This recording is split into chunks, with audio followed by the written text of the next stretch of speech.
ಮಾಜಿ ಮೂಡ ಆಯುಕ್ತರ ವಿರುದ್ಧ ಲೋಕಾಯುಕ್ತಕ್ಕೆ ದೂರನ ನೀಡಲಾಗ್ತಾ ಇದೆ. ನಟೇಶ್ ದಿನೇಶ್ ಕುಮಾರ್ ವಿರುದ್ಧ ಶಾಸಕ ಶ್ರೀವತ್ಸ ಕಂಪ್ಲೇಂಟ್ ಅನ್ನು ಮಾಡಲಾಗಿರೋದು. ಮೂಡ ಹಗರಣದಲ್ಲಿ ಸಾಕಷ್ಟು ಅಕ್ರಮ ಆಗಿದೆ. ನಟೇಶ್ ದಿನೇಶ್ ಕುಮಾರ್ ಇಬ್ರು ಅಕ್ರಮದಲ್ಲಿ ಭಾಗಿಯಾಗಿದ್ದಾರೆ.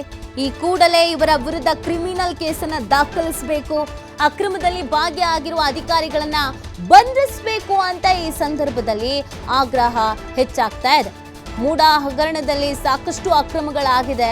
ನಟೇಶು ದಿನೇಶ್ ಕುಮಾರ್ ಇಬ್ರು ಕೂಡ ಈ ಅಕ್ರಮದಲ್ಲಿ ಭಾಗಿಯಾಗಿದ್ದಾರೆ ಅನ್ನುವಂಥ ಒಂದು ಗಂಭೀರವಾದಂತಹ ಆರೋಪ. ಅದರ ಜೊತೆಗೆ ಇವರ ವಿರುದ್ಧ ಈ ಕೂಡಲೇ ಕ್ರಿಮಿನಲ್ ಕೇಸನ್ನು ದಾಖಲಿಸಲೇಬೇಕು ಅನ್ನುವಂಥ ಆಗ್ರಹ ಕೂಡ ಹೆಚ್ಚಾಗ್ತಾ ಇದೆ. ಇನ್ನು ಈ ಅಧಿಕಾರಿಗಳನ್ನ ಬಂಧಿಸಬೇಕು ಮತ್ತು ಉಂಟಾಗಿರುವಂಥ ನಷ್ಟವನ್ನ ಇವರಿಂದಲೇ ವಸೂಲಿ ಮಾಡಬೇಕು.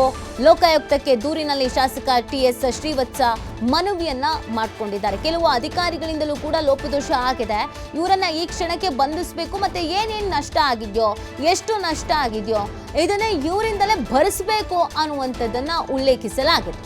ಮಾಜಿ ಮೂಡ ಆಯುಕ್ತರ ವಿರುದ್ಧ ಲೋಕಾಯುಕ್ತಕ್ಕೆ ಈ ದೂರನ್ನ ನೀಡಲಾಗಿದೆ. ಆ ದೂರಿನ ಪ್ರತಿಯನ್ನು ನೀವು ಗಮನಿಸ್ತಾ ಇದ್ದೀರಾ. ನಟೇಶ್ ಮತ್ತು ದಿನೇಶ್ ಕುಮಾರ್ ವಿರುದ್ಧ ಶಾಸಕ ಶ್ರೀವತ್ಸ ಕಂಪ್ಲೇಂಟ್ ಅನ್ನು ಕೊಟ್ಟಿದ್ದಾರೆ. ಈ ಮೂಡ ಹಗರಣದಲ್ಲಿ ಸಾಕಷ್ಟು ಅಕ್ರಮವಾಗಿದೆ.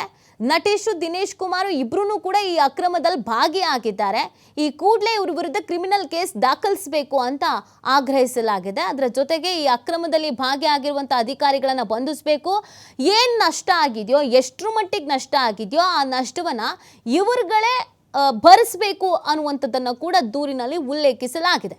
ಈ ಲೋಕಾಯುಕ್ತಕ್ಕೆ ಶಾಸಕ ಟಿ.ಎಸ್. ಶ್ರೀವತ್ಸ ಮನವಿಯನ್ನ ಈ ಮುಖಾಂತರವಾಗಿ ಮಾಡ್ಕೊಳ್ತಾ ಇದ್ದಾರೆ. ಸಾಕಷ್ಟು ಅಕ್ರಮ ಅನ್ನೋದಾಗಿದೆ. ಅಧಿಕಾರ ಇಸ್ಕೊಂಡವ್ರು ಅವಾಗ ಏನು ಮಾಡ್ತಾ ಇದ್ರು, ಅವ್ರುಗಳು ಕೂಡ ಇದರಲ್ಲಿ ಭಾಗಿಯಾಗಿದ್ದಾರೆ. ಹಾಗಾಗಿ ಅವರ ವಿರುದ್ಧವೇ ಕ್ರಮ ಕೈಗೊಳ್ಳಬೇಕು ಅನ್ನುವಂಥ ಆಗ್ರಹ. ದೂರಿನ ಪ್ರತಿಯನ್ನು ನೀವು ಗಮನಿಸ್ತಾ ಇದ್ದೀರಾ. ಇದಕ್ಕೆ ಸಂಬಂಧಪಟ್ಟಂತೆ ಏನು ಆ್ಯಕ್ಷನ್ ತೆಗೆದುಕೊಳ್ಳಲಾಗತ್ತೆ, ತನಿಖೆ ಪ್ರಾರಂಭ ಮಾಡ್ತಾರಾ, ಏನು ಎತ್ತ ಅನ್ನೋದ್ರ ಬಗ್ಗೆ ಮತ್ತಷ್ಟು ಮಾಹಿತಿ ಲಭ್ಯವಾಗಬೇಕಾಗಿದೆ. ನೋಡಿ, ರಾಜ್ಯದಲ್ಲಿ ಈ ಮೂಡ ಹಗರಣ ಅನ್ನೋದು ಈಗ ಆಲ್ರೆಡಿ ಸಾಕಷ್ಟು ತಿರುವನ್ನು ಪಡ್ಕೊಳ್ತಾ ಇದೆ. ಕೋರ್ಟ್ನ ಮೆಟ್ಟಿಲು ಕೂಡ ಏರಿದೆ. ಒಂದು ಸರ್ಕಾರ ಪತನ ಆಗುತ್ತೆ ಅಥವಾ ಪತನ ಮಾಡಬೇಕು ಅಂತ ಈ ಥರ ಎಲ್ಲ ಮಾಡಲಾಗ್ತಿದೆ ಅನ್ನೋ ಸಾಕಷ್ಟು ಗಂಭೀರವಾದಂಥ ಆರೋಪಗಳ ನಡುವೆ ಇದೀಗ 2 ಅಧಿಕಾರಿಗಳ ವಿರುದ್ಧ ಕೂಡ ಕಂಪ್ಲೇಂಟನ್ನು ಕೊಡಲಾಗಿರೋದು. ಆ ಕಂಪ್ಲೇಂಟ್ನಲ್ಲಿ ಪ್ರಮುಖವಾಗಿ ಇವರಿಬ್ಬರೂ ಅನೇಕ ಅಕ್ರಮಗಳಲ್ಲಿ ಭಾಗಿಯಾಗಿದ್ದಾರೆ, ಸಾಕಷ್ಟು ನಷ್ಟಕ್ಕೆ ಕಾರಣವಾಗಿದ್ದಾರೆ. ಆ ನಷ್ಟದ ಮೊತ್ತ ಏನಿದೆ ಅದು ಇವರಿಂದಲೇ ಭರಿಸಬೇಕು ಅಂತ ಪತ್ರದಲ್ಲಿ ಉಲ್ಲೇಖಿಸಲಾಗಿದೆ.